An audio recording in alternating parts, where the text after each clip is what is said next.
Hola a todos, bienvenidos a la clase de Filosofía del Derecho. Soy el maestro José Antonio Peirorán y tengo el honor de ser su profesor este noveno cuatrimestre de su licenciatura de Derecho. El día de hoy iniciaremos con la clase el Derecho y la Ciencia del Derecho. Entre nuestros objetivos está determinar cuál es el significado de la palabra polisemia, identificar los múltiples significados de la palabra derecho, reconocer los aspectos biológicos, sociales e históricos del fenómeno jurídico, para finalizar con la determinación de lo que es el derecho como fenómeno y lo que es el derecho como una ciencia. Muy bien, por principio de cuentas, nosotros vamos a determinar que la palabra polisemia significa que una palabra tiene una multiplicidad de significados que no están relacionados entre sí. Esto es, por ejemplo, en contraposición a la palabra sinónimo, donde tenemos un fenómeno en el cual diversas palabras pueden significar ideas iguales o similares. Por ejemplo, me gustaría que pensaran un momento tres palabras que les voy a decir y ustedes me podrán contar en los comentarios si acaso le atiné a lo que ustedes pensaron. Por ejemplo, la primera palabra sería gato. Para este ejemplo, yo utilicé un gato hidráulico que se utiliza para levantar objetos pesados como vehículos. La segunda palabra sería banco, que en este caso yo utilicé un banco de madera que utilizamos para sentarnos. Y finalmente, yo les preguntaría qué piensan cuando les digo la palabra cabo.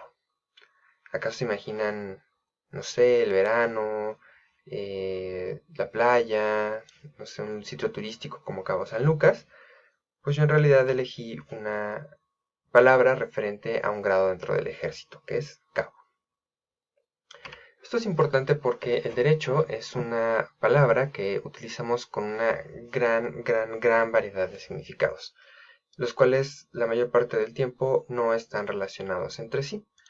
Por ejemplo, nosotros utilizamos la palabra derecho para referir fenómenos como una dirección, o utilizamos la palabra derecho para referir, por ejemplo, la postura, como en el Vitruvio de Da Vinci, o como un adjetivo, por ejemplo, cuando algo está derecho y no está curvo, o, por ejemplo, dentro del habla popular en México lo utilizamos mucho para referir que algo se está realizando con honestidad. Por ejemplo, como cuando Javier Duarte decía que eso no era agua destilada, eso era tratamiento para el cáncer de los niños de Veracruz. Me gustaría que reflexionaran un poco y me contaran, si pueden, dentro de nuestro foro, si conocen otros significados de la palabra derecho. Esto es importante porque finalmente el derecho es un fenómeno sumamente complejo. Como significado, que este sería un poco el concepto que nosotros nos vamos a quedar al final del curso, pero vamos a ir desarrollando por qué. El derecho, tal cual ustedes lo están estudiando, es un sistema de normas que regula el comportamiento humano en sociedad. Me gustaría hacer mucho énfasis desde aquí, el derecho no es un conjunto de normas, porque lo vamos a desarrollar más adelante. Por principio de cuentas, nosotros podemos partir de que el fenómeno observable, que es el derecho, se puede observar desde tres ámbitos distintos, como un fenómeno psicológico, como un fenómeno social o como un fenómeno histórico. El derecho como un fenómeno tiene exactamente las mismas partes. Es social porque somos seres gregarios y básicamente regulamos el comportamiento de las personas que viven en grupos, no que viven de forma individual. Es histórico. ¿Por qué? Porque su desarrollo depende del momento y del tiempo, del lugar donde se esté desarrollando. Finalmente es psicológico porque determina comportamientos, qué pueden y qué no pueden hacer las personas. Desde los aspectos psicológicos nosotros tenemos que hacernos algunas preguntas. Por principio de cuentas, ¿qué finalidad tiene el derecho? El derecho busca regular comportamientos, pero no cualquier tipo de comportamiento, solamente comportamientos externos, visibles. A diferencia de la psicología, a nosotros no nos interesa estudiar o regular, por ejemplo, qué piensan las personas, qué sienten o sus emociones. Solamente nos interesan sus acciones visibles. ¿Cómo logra alcanzar esta finalidad? Pues precisamente a través del establecimiento de caracteres de tipo psicológico, a través del establecimiento de órdenes y sanciones. Finalmente, ¿qué tipo de comportamientos regula el derecho? les comentaba anteriormente, el derecho regula comportamientos externos únicamente. Desde su aspecto social, nosotros tendremos que preguntarnos también qué hace el derecho. ¿Por qué el derecho es tan importante para una sociedad?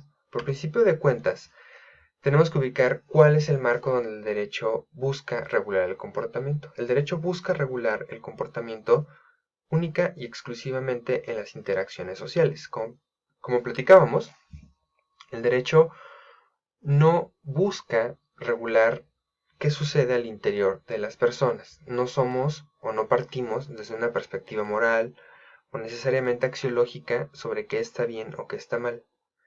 Partimos sobre qué es legal y qué es ilegal hacer en un marco de convivencia social.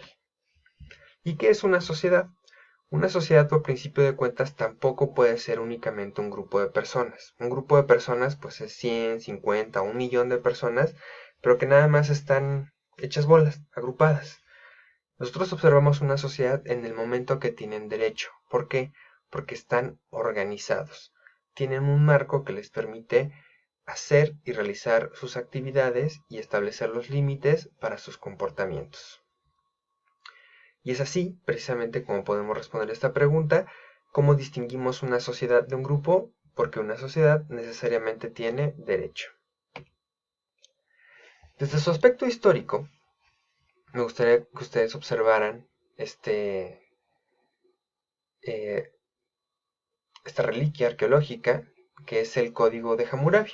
Si algún día ustedes tienen la oportunidad de visitar París y van al Museo Louvre, les recomendaría que en lugar de desperdiciar 2 o 3 horas formados para ver a la Gioconda de Da Vinci, bajaran un piso y fueran a ver esta obra de la humanidad que es el Código de Hammurabi. Como ustedes sabrán, es el tratado de derecho más antiguo del cual se tiene registro, donde se establecen una serie de normas para regular la sociedad de Mesopotamia.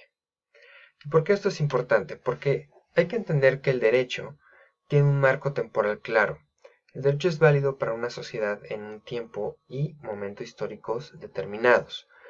La serie de normas que nos regulan en la actualidad probablemente no tienen nada que ver con lo que pasaba en las sociedades hace 200 o 300 años. Por ejemplo, tenemos una serie de regulaciones sobre Internet, sobre telefonía, sobre televisión, sobre radio. Cosas que llevan 100, 120 o 150 años de existencia y que antes de ese periodo no hacía ningún tipo de sentido que existieran en la realidad. Igualmente, había cosas que ocurrieron en la antigüedad y que ahorita ya no son relevantes o que ya no son los mecanismos adecuados para regular a nuestra sociedad, como puede ser, por ejemplo, la pena de muerte. Y esto es muy importante porque tenemos que preguntarnos si el derecho se mantiene estático a lo largo del tiempo. La respuesta sería no. ¿Por qué? Porque para que un derecho pueda cumplir su finalidad que vimos en el punto anterior de ordenar a una sociedad, de convertir a un grupo de personas en una sociedad, el derecho se tiene que adaptar a las necesidades de ese grupo. Y conforme los grupos cambian y las sociedades se transforman, el derecho asimismo tiene que transformarse y adaptarse para no perder su vigencia. Entonces, tratar de entender el derecho como un fenómeno, nosotros tendríamos que comprender que se integra de estas tres perspectivas. El derecho no se puede separar, es a la vez un fenómeno psicológico, un fenómeno histórico y un fenómeno social. Está junto y no es divisible. Nosotros lo que sí solemos hacer es mucho énfasis en la idea de que el derecho es igual o es lo mismo que los documentos que lo contienen. Por ejemplo, las leyes, los códigos, los reglamentos. Sin embargo, solemos olvidar que el derecho va mucho más allá. Por ejemplo, el derecho también son los operadores. Ustedes como estudiantes, yo como profesor, los jueces, los litigantes, los políticos. Pero el derecho también es inseparable de sus destinatarios. El derecho está dirigido para regular el comportamiento de las personas.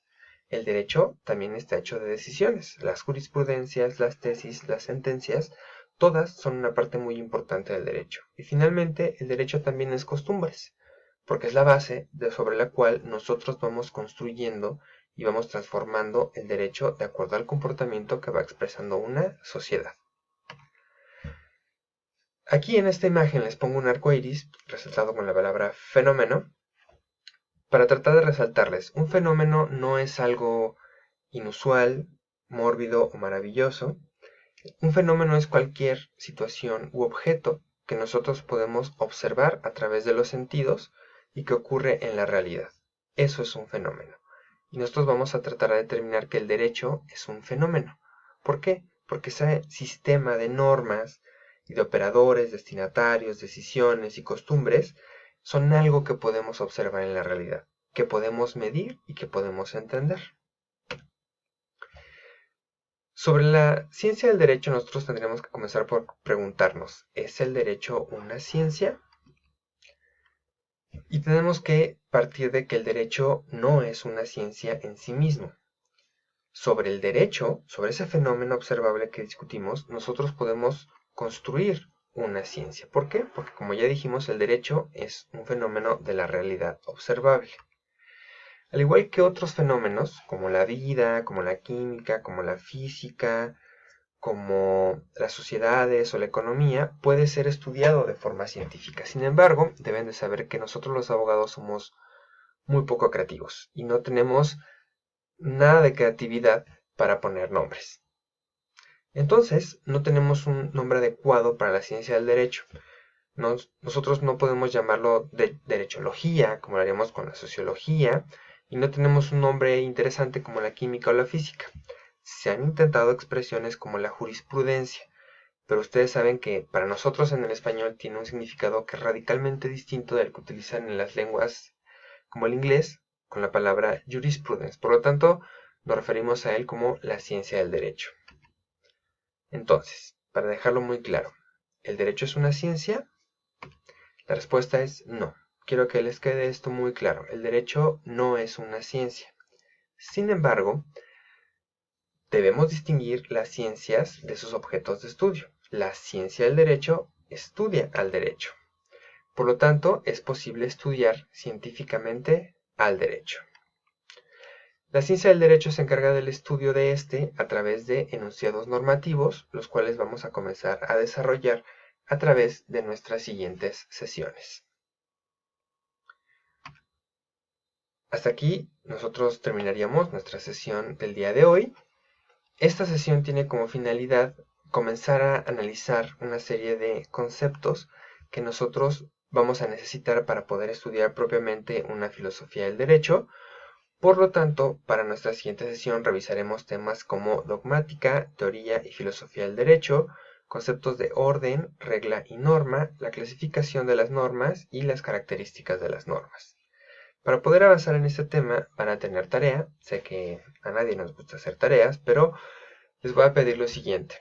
Dentro de la plataforma voy a activar una opción que se llama glosario, y en la cual me gustaría que ustedes fueran llenando los significados de una serie de palabras que vamos a necesitar para comprender el tema y que van a venir en su examen. Y además, para poder llenar este glosario, les pido la lectura y hacer un cuestionario del capítulo de las páginas 37 a 46 del libro de Cárdenas Gracia Jaime, Introducción al Estudio del Derecho, el cual también les dejo en la plataforma. Es precisamente de ahí de donde obtuve la información para armar esta presentación. Revísenlo con confianza y pues solamente me queda agradecerles su atención, reiterarles la bienvenida a esta clase y espero que tengamos un muy productivo cuatrimestre. Muchas gracias y hasta la próxima semana.